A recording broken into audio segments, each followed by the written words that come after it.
Rahul G അവിടെ തുടരുന്നുണ്ട്. രാഹുൽ, വലിയ അപകടമാണ് സംഭവിച്ചത്.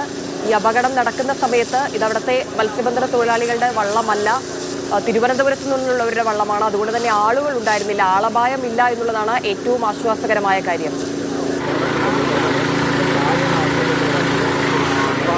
തീർച്ചയായും അങ്ങനെ തന്നെയാണ്. ഇതിൽ ഏറ്റവും പ്രധാനപ്പെട്ട കാര്യം നേരത്തെ സൂചിപ്പിച്ചതുപോലെ ഇവിടെ ഈ അറ്റകുറ്റപ്പണികൾ, വള്ളവുമായി ബന്ധപ്പെട്ട് അറ്റകുറ്റപ്പണി നടത്താനുള്ള ഒരു സ്ഥലവും കൂടിയാണ്.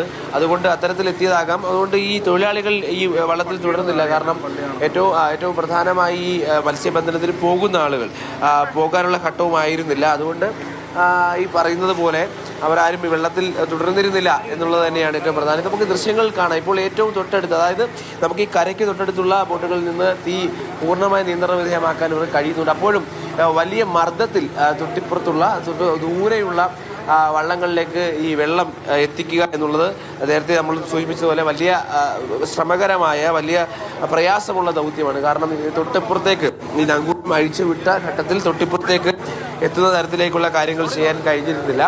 അപ്പോൾ ഇപ്പോൾ ഏതാണ്ട് 3 വള്ളങ്ങളിലാണ് ഇനി തീ പൂർണ്ണമായി നിയന്ത്രണ വിധേയമാക്കാനുള്ളത്. അതെല്ലാം അല്പം ദൂരെയാണുള്ളത്. നമുക്കിപ്പോൾ കാണാം, ഈ അഗ്നിരക്ഷാസേന അത്രമാത്രം ദൂരത്തേക്ക് വെള്ളം എത്തിക്കുമ്പോൾ ഈ പറയുന്ന ആ മർദ്ദത്തിലേക്ക് കാര്യങ്ങൾ ചെയ്യാൻ കഴിയുന്നില്ല എന്നുള്ളൊരു പ്രശ്നമുണ്ട്. ഇത് എപ്പോഴും ഈ വള്ളങ്ങൾക്ക് തീ പിടിക്കുമ്പോൾ ഇതേ കാഴ്ച നമ്മൾ കാണുകയാണ്. നേരത്തെ സൂചിപ്പിച്ചതുപോലെ മറ്റ് സംവിധാനങ്ങൾ എത്തിക്കാനും അവർക്ക് പലപ്പോഴും ഈ ഇത്രമാത്രം ദൂരത്തായതുകൊണ്ട് കഴിയുന്നില്ല എന്നുള്ളതുകൊണ്ട് ഈ ദൃശ്യങ്ങളിൽ നിന്ന് കാര്യങ്ങൾ വ്യക്തമാണ്. അതിൽ ഏറ്റവും പ്രധാനം ഈ കുളച്ചലിൽ നിന്നും ഒപ്പം തിരുവനന്തപുരം ഭാഗത്തു നിന്നുള്ള വള്ളങ്ങളായതുകൊണ്ട് തന്നെ ആളുകൾ ഇതിനകത്ത് ഇല്ലായിരുന്നു എന്നുള്ളത് തന്നെയാണ്. തൊട്ടപ്പുറത്ത് കിടക്കുന്ന വെള്ളങ്ങൾ, നമുക്ക് ഈ ദൃശ്യങ്ങളിൽ നിന്ന് കാണാം, ഒരു വെള്ളം പൂർണ്ണമായി കത്തി നശിച്ചിരിക്കുകയാണ്. അതിൻ്റെ ഒരു ഭാഗം മാത്രമാണ് ഇപ്പോൾ ഈ കാണാൻ കഴിയും. തൊട്ടപ്പുറത്തുള്ള വള്ളങ്ങൾ ഇപ്പോഴും തീ ഉയരുന്നുണ്ട്. ഏറ്റവും പ്രധാനം ഈ തീ പിന്നിലേക്ക് പോകുമ്പോൾ ഡീസൽ യൂണിറ്റ് ഉൾപ്പെടെയുള്ളവ വരികയാണ്. അപ്പോൾ അത് അണയ്ക്കുക, അവിടെ ആ ഭാഗത്ത് തീ അണയ്ക്കുക എന്നുള്ളതാണ് ഏറ്റവും പ്രധാനപ്പെട്ട ദൗത്യമായി നിൽക്കുന്നത്. ഒപ്പം ഈ പൊട്ടിത്തെറികൾ ഉണ്ടാകുന്നുണ്ട്. അതിൽ കൂടി ജാഗ്രത ഉണ്ടാക്കണം. കാരണം ഞാൻ നേരത്തെ സൂചിപ്പിച്ചതുപോലെ ഈ പാചകം ഉൾപ്പെടെയുള്ളവ ദിവസങ്ങളോളം ആഴക്കടലിൽ മത്സ്യബന്ധനം നടത്തുന്നവരാണ്. അതുകൊണ്ട് തന്നെ ഈ പാചകവാതക സിലിണ്ടർ ഉൾപ്പെടെയുള്ളവ ഇതിനുള്ളിലുണ്ട്. അപ്പോൾ ആ ഒരു പ്രശ്നങ്ങളൊക്കെ ഇതുമായി ബന്ധപ്പെട്ടുണ്ട്. അപ്പോൾ ഈ പൊട്ടിത്തെറികൾ ഉണ്ടാകാനുള്ള സാധ്യത, അപ്പോൾ അധികം അടുത്ത് പോയി ഇത്തരത്തിലുള്ള രക്ഷാപ്രവർത്തനം നടത്തുകയും പ്രയാസമാണ്. ഏറ്റവും അത്ഭുതം, 1 കിലോമീറ്റർ അപ്പുറത്ത് മാത്രമുള്ള ഐസ് പ്ലാന്റിന് സമീപത്താണ് സമാനമായ തരത്തിലുള്ള ദൃശ്യങ്ങൾ നമുക്ക് ഏതാണ്ട് ആഴ്ചകൾക്ക് മുമ്പ് റിപ്പോർട്ട് ചെയ്യേണ്ടി വന്നത്.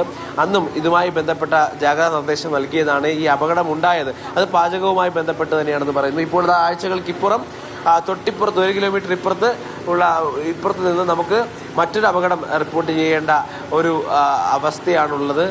ഇവിടെ ഈ പറയുന്നത് പോലെ വലിയ നാശനഷ്ടമാണ് ഉണ്ടായിരിക്കുന്നത്. നമുക്ക് ദൃശ്യങ്ങളിൽ നിന്ന് വ്യക്തമാണ്. കാരണം ഏതാണ്ട് 9 ബോട്ടുകൾ പൂർണ്ണമായി കത്തി നശിച്ച നിലയിലേക്ക് എത്തിയിട്ടുണ്ട്.